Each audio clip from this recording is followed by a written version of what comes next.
let me say something that might offend the hustle crowd for a second. Not every time you push through, you're being strong. Sometimes you're just ignoring yourself and calling it discipline. Phew. Yeah, we need to talk about that because somewhere along the way, people started worshiping endurance without discernment. And now we've built entire identities around never stopping, always grinding, always pushing, always proving, always overcoming. And if your body says, hey, something's off, you silence it with motivational quotes. Pain is weakness leaving the body. No excuses. Stay hard. Push through. Meanwhile, your nervous system is filing complaints because the body keeps receipts. Always. And eventually, it collects. This is the story of a man named Daniel. But honestly, it's the story of a lot of us. Maybe in different forms. Different bodies, different careers, different pressures. But the same pattern. Daniel loved running, not casually, not I jog on weekends type. No, running was his thing, his identity, his therapy, his structure, his proof to himself that he was capable. It started after a rough season in his late 20s. Life had knocked him sideways. So he signed up for a marathon just to prove he could rebuild. And he did. Then another one, then another, until running became who he was. You know when something starts as healing and then quietly becomes attachment? Yeah, that. For 6 years, he ran a marathon every year. The medals lined his walls. The race photos filled his socials. The discipline became part of how people described him. Daniel? Oh yeah, the marathon guy. And that title mattered more than he realized. Because by year 5, his left knee started whispering. Not screaming, just whispering. A little discomfort after long runs, a soreness that lingered longer than usual, a stiffness the next morning, signals, but he didn't listen. He stretched more, bought better shoes, changed his form, watched YouTube videos, did all the things people do when they want a solution that doesn't involve stopping. Because stopping, that wasn't an option. Stopping felt like weakness. Stopping felt like failure. Stopping felt like losing the version of himself he had worked so hard to become. So he kept going. And here's the dangerous thing. He called it faith. That's what got me. He genuinely believed pushing through pain was some noble act. That enduring was proof of commitment, that if he could suffer and still perform, it meant he was strong. But strength without wisdom becomes destruction. And the body does not care what spiritual language you wrap around self-neglect. You can call it discipline, you can call it resilience, you can call it faith. But if you keep overriding signals, your body will eventually escalate. That's exactly what happened. By the following year, the discomfort became permanent pain. A physiotherapist gave him the truth he already suspected, structural damage.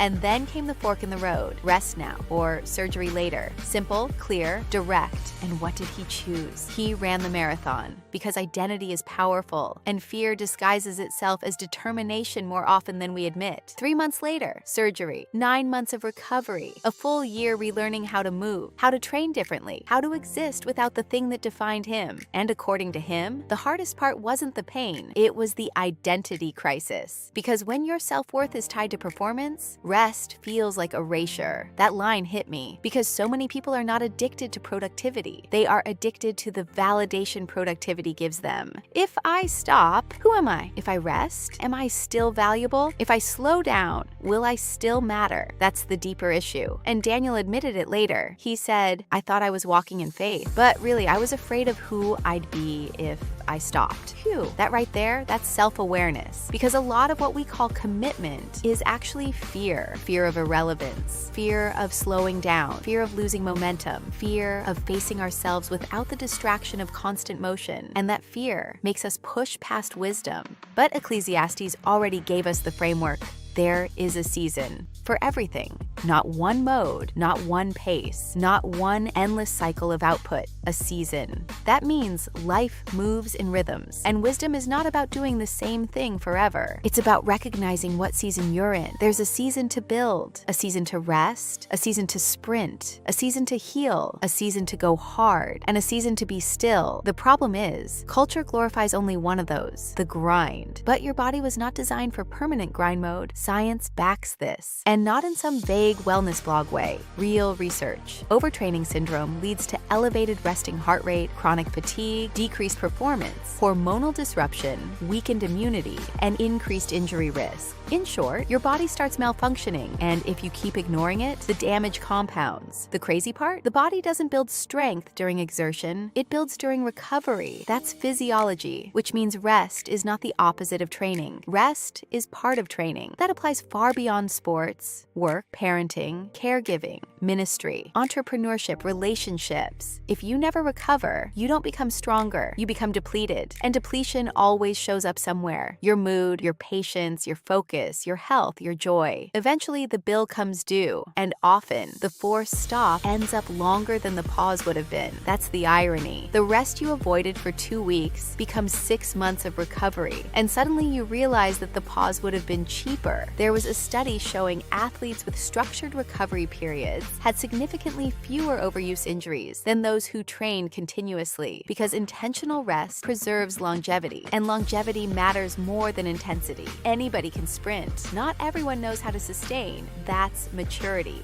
Daniel eventually came back, not to marathons immediately, just a 10-kilometer, and he said it felt bigger than every marathon before it, because this time, he earned it through listening, not overriding. That's growth. He still runs now, shorter distances, 3 mornings a week, with non-negotiable rest days, and he says it's the best running of his life, not because he's faster, but because he's finally in partnership with his body instead of at war with it. That line is everything, because your body is not your enemy, it is your companion, your stewarded space, your temple. And temples are built for longevity, not reckless usage. You don't burn down the place you're meant to house glory in. You care for it, maintain it, listen to it, respect its rhythms. So ask yourself, what signal have you been overriding? The exhaustion, the recurring pain, the emotional numbness, the irritability, the anxiety, the sleeplessness? What if you renamed commitment when it's actually distress? Be honest, because discernment comes before discipline. Without discernment, discipline becomes self-destruction. And some of the strongest people in the room are not the ones who keep going. They're the ones wise enough to stop when stopping is required. Strength sometimes looks like slowing down. Sometimes it looks like recovery. Sometimes it looks like saying, I need to reassess before I continue. That's not weakness, that's stewardship. So take care of the temple, because glory still lives there, and glory deserves maintenance.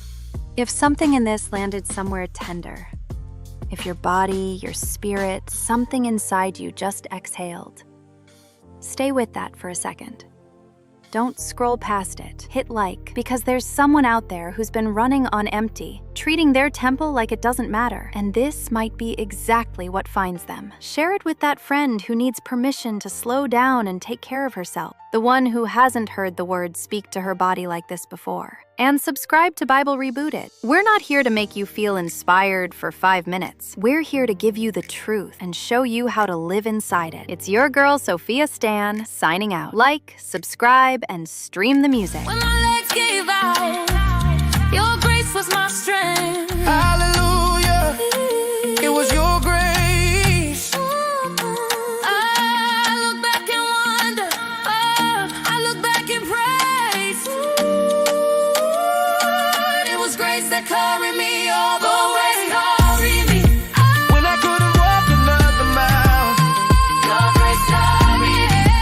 look at me now, I'm dancing and I'm smiling. Who carried me? Who carried the whole world? Sing. Who carried you? Who carried you? Grace, your amazing grace. Your grace carried me. When I couldn't walk another mile, Your grace carried me. look at me now, I'm dancing and I'm smiling.